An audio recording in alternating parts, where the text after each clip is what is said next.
You're listening to Weather with Enthusiasm. Recorded October 30th, 2023.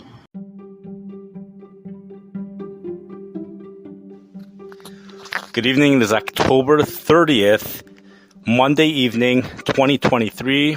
We're getting ready for the final day of October.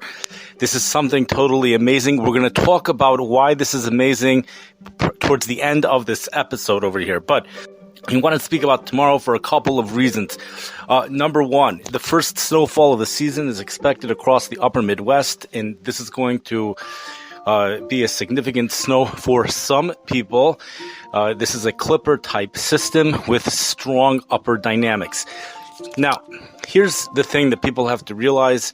The National Weather Service does an excellent job, as usual, at making this attention-grabbing, especially if you read the hazardous weather outlook, which I think maybe we'll do in this episode if we still have time. But when you hear the hazardous weather outlook, you just really start to get the feel like there's a really big storm coming.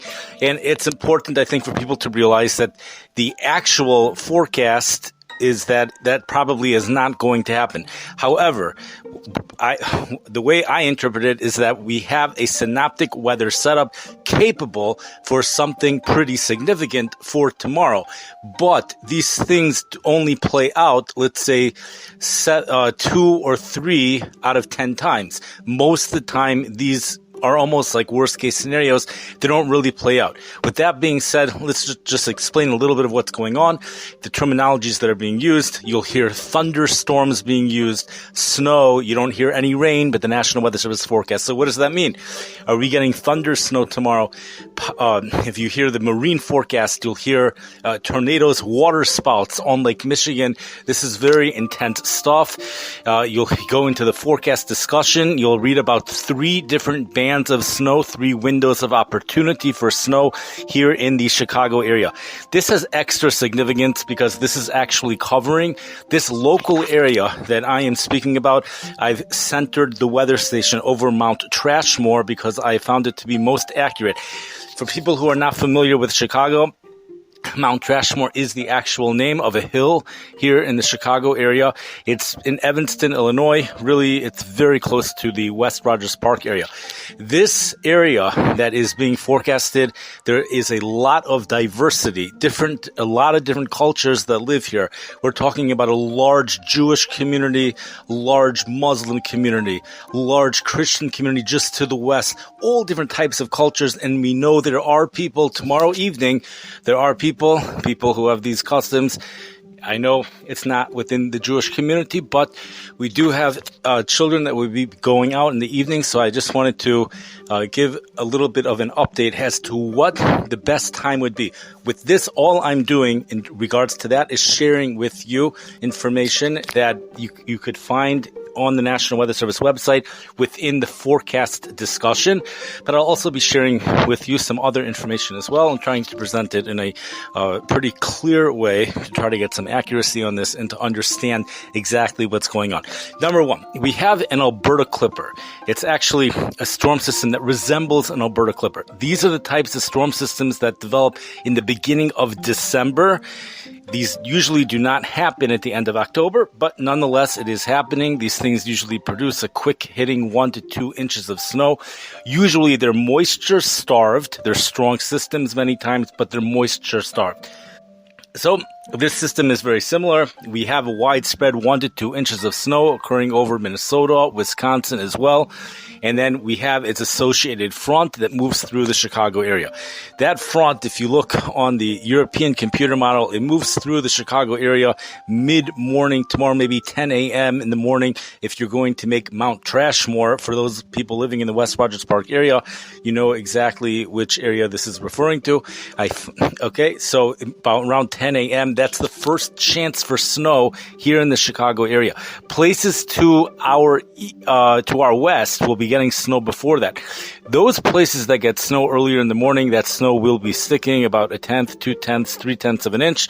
That's because temperatures are going to be really cold tonight. Temperatures dropping into the 20s. In fact, 25 states tonight are under freeze watches and freeze warnings and freeze advisories. So, and the Chicago area is under a freeze warning for tonight. So, very cold temperatures tonight, definitely cold enough for snow to stick. But by the time the precipitation makes it into the Chicago area by 10 a.m., temperatures will be borderline cold. So, it will be difficult for the snow to stick on the roadways. And this is just a short 1 hour. National Weather Service tells us this first batch will be about 1 hour, maybe an hour and a half. That's about it. The European computer model, other models as well, showed happening around 10 a.m. So you can, 10 a.m., you could add like an hour, something like that, 9:30 to 11, 10 to 11:30, something like that. Then the precipitation stops. Okay, now we come on to precipitation band number 2. You look at the different models, you'll see some of them have it going from 2 to 4, others from 1 to 3. 1 to 3 could mean it starts a little bit before 1, it ends a little bit after 3, something like that. But with the peak more like at 2 or 3, some models show just rain, some of them say just snow. But even the models that say just rain, those strangely, like the high resolution rapid refresh model, also is showing the coldest temperature. So I think everyone agrees that it's going to be snow, falling as snow. Regardless as to what the models say, precipitation falling as snow for most of the area. The one exception might be areas right along the lake, and the definite exception is for Lake Michigan itself, which we're going to talk about in just a second. Now, let's just talk about what's going to be happening in the early afternoon for tomorrow, early to mid-afternoon. So you read about the National Weather Service forecasts, snow squalls, a few lightning strikes, damaging wind gusts. You read about this stuff and you start to wonder, like, wow, this is really hazardous stuff. And then they start comparing it to some event that happened in 2018, October 20th.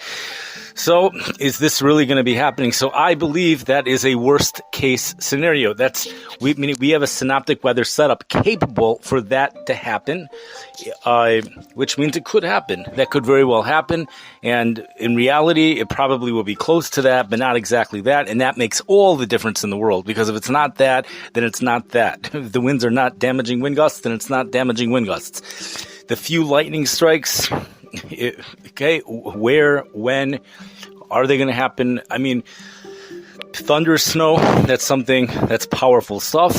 You know, the University of Missouri did a study that showed that 88% of the time, underneath the lightning strike, there's at least 5.7 inches of snow. So, you know, this is strong stuff, and the chances are none of this is going to impact our snowfall accumulation. At least that's not what I'm thinking. And also, if you read outside the National Weather Service forecast discussion and stuff like that, and outside the hazardous weather outlook, you won't really hear so much about this. So snow squalls, some heavier snow showers, stuff like that, most of it will be melting. You know, temperatures will be above 32. We do have, however, the dew points happen to be 10 degrees lower than the temperatures. That gives us an opportunity for something called evaporative cooling. That means that as the snow falls, especially, and they'll tell you there's another type of cooling that happens when the precipitation becomes heavier. That's called dynamic cooling. That could actually bring cold air down to the surface, which could actually cause temperatures to drop, and that could cause snow to accumulate. That is a possibility. These are hazards that the best thing to do is to be prepared for all of these types of hazards. But for the weather enthusiasts that are just, they get high on this types of stuff, they're setting themselves up for disappointment if we are to rely upon this and you see it doesn't happen. So in regards for safety, nothing's better than to follow what the National Weather Service says. In regards to making sure you don't set yourself up for disappointment and you're a weather enthusiast, just realize the chances of all that coming true it's not really as exciting as what they're going to make it seem. Probably 1 or 2 out of 10 times it actually does end up being like that, but usually not. So we go through the morning snow, basically doesn't really accumulate in Chicago because the snow arrives after temperatures have already hidden 32 or a little bit above 32. Maybe something on some grassy surfaces. The afternoon snow doesn't really accumulate, maybe slightly a little bit because temperatures are well above 32. Okay, maybe a little bit on grassy surfaces, maybe some reduced visibility. That's a possibility. This is 1 o'clock, 2 o'clock, 3 o'clock, maybe 4 o'clock according to one model. But by 5 o'clock, it's over. Temporarily, it's over. The next band, and this is the mysterious band, that comes in at 7 o'clock. So people who are going to be out and about tomorrow evening, so you have that window of maybe a little bit after 4 until maybe a little bit before 7, that 2-hour window, maybe it's going to end up being more, where things are expected to be dry. Maybe it will be dry longer. But at 7 o'clock, that's when a lot of unknowns come together, and that's because the next system is connected to Lake Michigan, and lake effect snow is difficult to forecast. This situation that we're speaking about tomorrow night is actually a little bit more complex than the regular lake effect snow because we're dealing with a mesoscale. It's like a miniature low pressure system, multiple miniature low pressure systems developing right over the lake. You have to realize something. It's amazing because November, the storms that develop over the storms that cross the lake, the Great Lakes in the month of November, they are called November witch storms. These storms blow up to strengths that are unprecedented during any other time of the year. The reason for that is because of the warm water temperatures. Warmth rises, low pressure rises. It causes these storms to intensify. We've had storms on Lake Michigan that have sunk these ships called the I think it was called the Fitzgerald. I don't remember exactly, but there's certain major ships that have been sunk as if we're dealing with an ocean or in a hurricane. So the November storms are very powerful. So tomorrow's October 31st, but like literally hours before midnight, it's, it's really a 30.0 low pressure system. It's moving across the area. It hits Lake Michigan, and it's very reasonable to assume that multiple little low pressure systems are going to develop right along the Lake Michigan area as it goes over the warm water. Once those things develop, so snow comes on. It's a system. It's a real system. It's not just lake effect snow. Snow develops on the backside of these little systems. So snow, 7 o'clock p.m., all models, I believe, are forecasting snow. By 8 o'clock p.m., it depends on the model. Some of the models have the snow continuing to midnight, some of them even after, but I believe the good old European computer model has the snow ending at 8.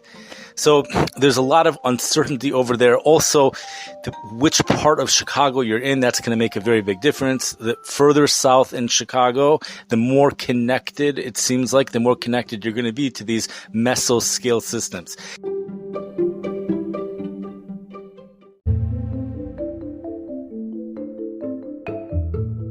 In regards to lake effect snow, this is a powerful line. Lake effect snow develops when you have a 20-degree difference Fahrenheit between the water temperatures and 1 mile up above the surface, says meteorologist Tom Skilling. Okay, tomorrow it's going to be a 40-degree difference tomorrow night. So this is going to be heavy stuff. Heavy precipitation will be developing, and as the temperatures get colder, that precipitation will be falling as snow. This is for northwest Indiana, probably places like South Bend, Indiana as well. I would have to look into it. But here's the other thing. So when the National Weather Service starts talking about thunderstorms, the place where the highest possibility for that happening, and probably the main possibility for that happening, the main place is Lake Michigan. That's where thunderstorms become a real possibility because the lake water temperatures are so warm. The air over there is going to be shooting up into the upper atmosphere. Storms may develop over Lake Michigan. However, over Lake Michigan, it's going to be too warm during the day for the precipitation to be falling as snow. That's where the precipitation is going to be falling as rain. Over here, we have snow, we have these snow showers. It's actually called snow squalls, which is similar to summertime thunderstorms, just without the thunder and without the lightning. The National Weather Service does point out that the dynamics are favorable for a few lightning strikes tomorrow afternoon, even in the areas getting the snow, but it's not really anything more significant than just a strong front that moves through, producing some heavier snow showers. Most of the stuff is going to melt and stuff like that. But be prepared for this hazardous stuff just in case things do materialize and become worse. Tomorrow night, there's even talk about a possible need to issue a winter weather advisory. Of course, that's not a winter storm warning, but that would mean several inches of snow would be accumulating in some locations, or just very windy and a little bit of snow accumulating in some locations. There's a lot of unknown with tomorrow night because it involves Lake Michigan and the lake effect snow, the direct lake effect snow, which is also difficult to forecast. However, there's more, that's easier to forecast than these little mesoscale systems, which really feels almost like thunderstorms, which are very hard to forecast, which would be impacting Chicago. Here's the other thing, and this really throws another variable into this, which complicates it, is that the areas which are going to be most strongly impacted by the mesoscale systems developing on Lake Michigan are going to be places closest to the lake, and those are going to be the places where the precipitation may not be cold enough to fall as snow. So, to know exactly where there could be snow, and this would be after 7 o'clock tomorrow, it's just very difficult to figure out. Okay, so this is anyways the local Chicago forecast. Again, we have a dynamic synoptic weather setup, which could support multiple hazards for tomorrow on Lake Michigan and also in the Chicago area in regards to reduced visibility and in regards to snowfall. However, if a person wants to make accuracy the main goal over here, probably the best thing is to just realize that these upper dynamics, the weather setups and everything, are rarely felt by the public, and the things that go on in the upper atmosphere are totally awesome, and it's like such a pity that nobody knows about it. Even this thing that happened in Montana with the polar vortex, the disruption of the polar vortex, nobody really knows a thing. No records were broken. It's unbelievable the stuff that was going on there. Feet of snow was falling, temperatures dropping to 0 degrees, but the air stuck around there for a significant period of time, and the air is coming here, and to us it just feels like a nice, unseasonably cold October day. That's what's going to be here tomorrow, but there's a lot more going on than just that. But most people are going to walk out and just feel like basically things are pretty much normal. In fact, the average flakes of the season occur October 31st, so we are right on time here in the Chicago area for the first flakes of the season.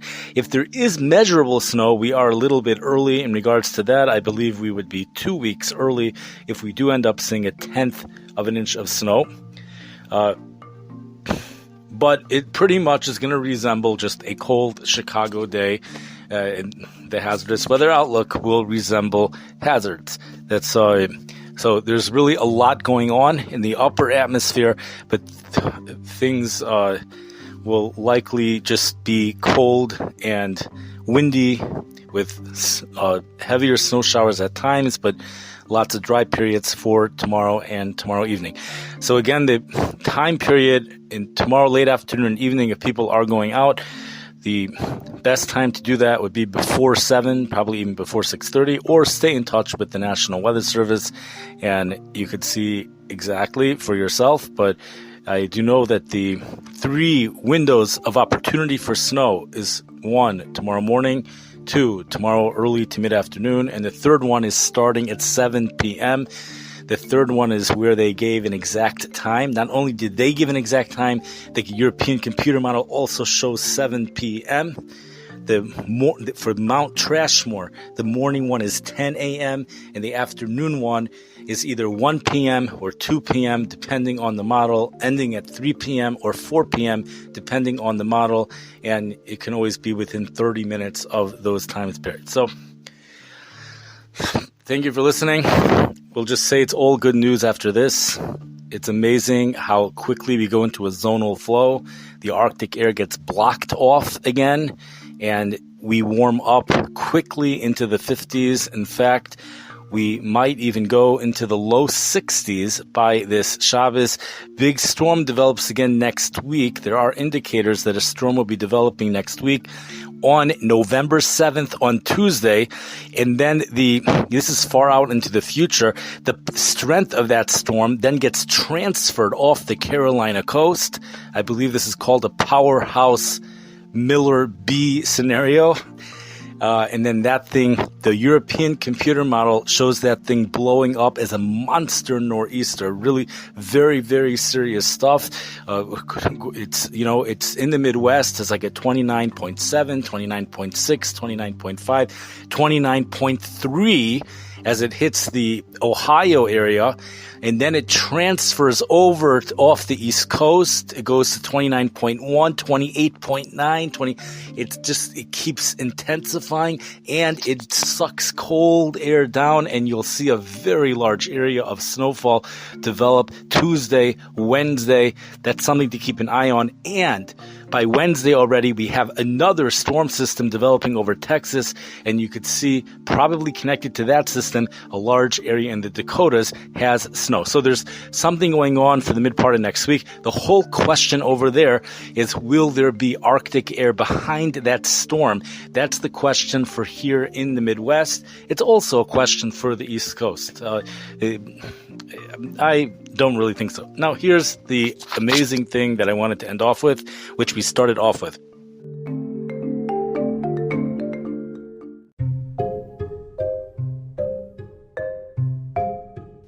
Maybe about a month ago, maybe 3 weeks ago, we were saying, it might have been at the very end of September or the beginning of October, we were saying that there's lots of warm air. This had to have been the very end of September. This is right before the holiday of Sukkot. There's lots of warm air in the country. There's lots of cold air off into the west part of the country. And all forecasters agree that at some point in October, the cold air, everyone agreed, the cold air out west will hit the areas over here, out east. The whole question is, when will it happen? And it's happening. We did it. It's the final day. We did it, though. It's in October. It's already here. We have October. This was even colder than what we would have thought, but because they got a serious taste of Arctic. But it's here, the final day. We almost didn't make it. It's October 31st. Tomorrow, it finally gets here with a shot of snow, a real winter feel. Exactly, to just fulfill those words exactly. It comes in and then it goes, and temperatures warm right back up, not to where we were last week, but the flow from the Arctic is cut off almost immediately, and temperatures respond right away, going straight into the 50s, and there are indicators that temperatures might even go into the 60s by this upcoming Shabbos Saturday. Thank you for listening. I wish everyone a wonderful week, and stay safe.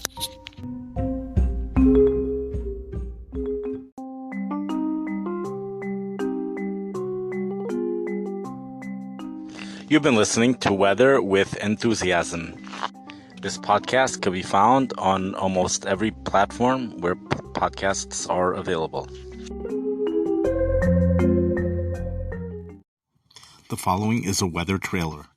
We have two things going on. We have evaporative cooling, and we also have dynamic cooling, and the two are coming together to produce a major snowstorm in the deep south. The only time you could blame cold air on climate change is when it's a result of the stratosphere warming, which is what causes all the Arctic air to come down south. The way to get a 6-inch snowstorm here in the Midwest and in the southern plains has always been, you need 3 ingredients. It's hard to believe the numbers that are being forecasted. Several additional feet of snow is expected by Monday morning. Yes! Okay, we have a special guest on our show. What is your name? 27.1 barometric pressure. Feet of snow are falling in Japan. Oh my God. That's a time of celebration. Just Google weather with enthusiasm and they're all going to come up.